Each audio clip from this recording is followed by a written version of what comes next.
नमस्ते।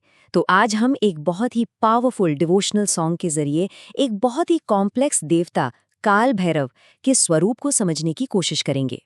सोचिए, गाने की शुरुआत ही होती है इस जोरदार पंक्ति से जो सुनते ही एक इंटेंस और पावरफुल माहौल बना देती है।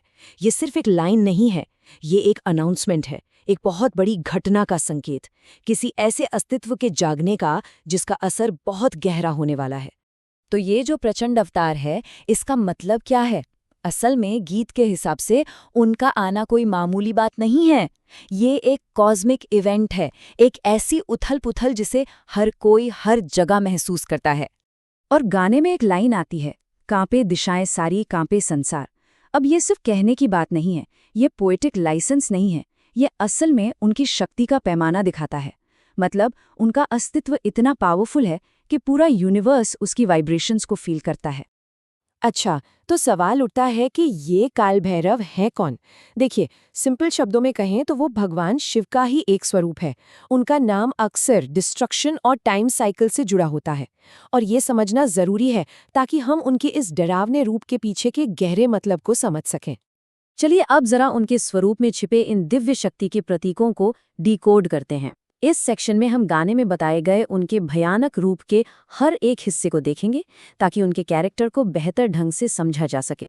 गाने में उनके लुक का बड़ा क्लियर डिस्क्रिप्शन है। रक्त नयन यानी खून जैसी लाल आंखें जो उनके एक्सट्रीम गुस्से को दिखाती हैं।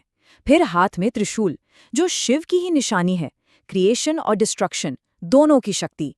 उनकी सवारी एक श्वान यानी कुत्ता है और गले में मुंडों की माला जो मौत और समय पर उनके कंट्रोल को दिखाती है। और यहीं पर उनके स्वरूप का सबसे फैसिनेटिंग पार्ट सामने आता है। एक तरफ उनका रूप एकदम डरावना है, आतंक, विनाश, मृत्यु सब कुछ। लेकिन दूसरी तरफ इसी रूप का एक डिवाइन पर्पस है, सही लोगों की रक्षा करना और एब्सोल्यूट जस्टिस देना। ये जो कॉन्ट्रडिक्शन है, यही काल भैरव के कैरेक्टर का कोर है। इस गाने में उनकी एक और खास भूमिका का जिक्र है, काशी के संरक्षक। और यहाँ वो सिर्फ एक देवता नहीं है, वो कॉस्मिक लॉ के एनफोर्सर हैं, ब्रह्मांडीय कानून के रक्षक। गाने में एक लाइन है, काशी का कोतवाल न्याय तेरा कठोर। ये लाइन सब कुछ बता देती है। कोतवाल मतलब गार्डियन, मैजिस्ट्रेट, और न्याय कठोर मतलब कोई कॉम्प्रोमाइज नहीं, कोई पार्शियलिटी नहीं। मतलब काशी के लिए वो ही सुप्रीम अथॉरिटी हैं। उनका काम है पापियों को सजा देना और उस पवित्र शहर को प्रोटेक्ट करना। तो यहाँ ऑर्डर और जस्टिस का थीम और भी मजबूत हो जाता है, जो उनके कैरेक्टर का एक बहुत जरूरी हिस्सा है। अच्छा, अब आते हैं उनके क्रोध पर, जो अन्याय के खिलाफ है। और ये कोई मामूली गुस्सा नहीं है, ये एक डिवाइन फोर्स है जो पाप का सर्वनाश करती है, एक तरह की प्योरिफाइंग प्रोसेस। तो उनकी शक्ति सबसे पहले कैसे दिखती है? क्रोध, एक दिव्य क्रोध की ज्वाला के रूप में। विनाश की ये पहली चिंगारी है।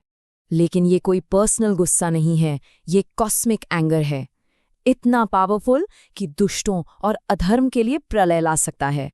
और इस ब्रह्मांडीय प्रलय का एंड रिजल्ट क्या है? विनाश, बुराई का कंप्लीट एनाइलेशन, ताकि एक नए साइकिल की शुरुआत हो सके। और इस विनाश का पर्पस क्या है? गीत की ये लाइन इसे परफेक्टली एक्सप्लेन करती है। तेरे क्रोध की अग्नि में पापों का ध्वंस, मतलब उनकी आग पापी को नहीं बल्कि पाप को ही जलाकर राख कर देती है, एक तरह की प्योरिफिकेशन प्रोसेस। लेकिन सोचने वाली बात यह है कि एक डिवोटी के लिए इस इतने भयानक रूप का क्या मतलब हो सकता है? मतलब भय में विश्वास कैसे ढूंढा जा सकता है? ये अपने आप में एक पैराडॉक्स है। और यही बात तो सबसे कमाल की है। भक्तों के लिए उनका ये डरावना रूप डर की वजह नहीं, बल्कि कंफर्ट और सिक्योरिटी का सोर्स है। गाने में कहते हैं ना, अंधकार में तू ही है उद्धार। इसका मतलब है कि जब दुनिया में चारों तरफ अंधेरा हो तो वही उम्मीद की किरण है।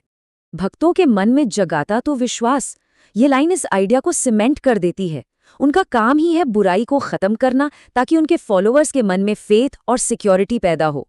मतलब उनका डर दुश्मनों के लिए है, भक्तों के लिए तो वो रक्षक हैं। और आखिर में ये गीत एक बहुत ही पर्सनल प्रेयर पर आकर खत्म होता है। शरण में ले लूं मुझे मेरे महाकाल।